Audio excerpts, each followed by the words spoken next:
توزن الدولة. الأول هو أنتوا دي الأهرامات، تحت الأهرامات خير ما يتقلش بالدهب الأحمر أو بالزئبق الأحمر. يمكن الزئبق الأحمر تحت الأهرامات كمان.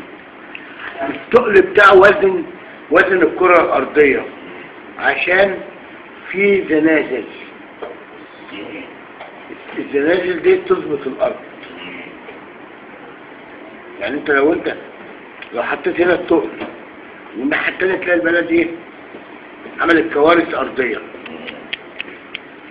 الوقود اللي تحت منه ما اتاخدش لسه مقفول، مخازن، مسمينه الأهرامات. ليه؟ عشان هرم.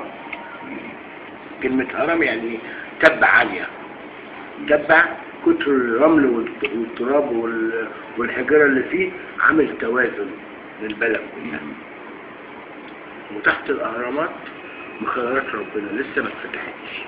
بيعوق كم؟ ها؟ بيعوق كم؟ احنا ناخد اللي تحت منه قبل ما بيوقعوه. في وقود، في المخزون اللي في امريكا واللي في العالم كله تلاقيه هو المخزون اللي تحت الارض واكتر كمان. ليه بقى؟ التراب والمقابر والحاجات دي مع كمكمة الارض تحت جسمك بتتسلخ وينزل تحت قاع الارض. بتعمل ايه؟ بترول. انا لما اكون عالم اخدك احطك للعربية بنزين. يعني كلنا العجلة ماشية في وقود وفي كل حاجة.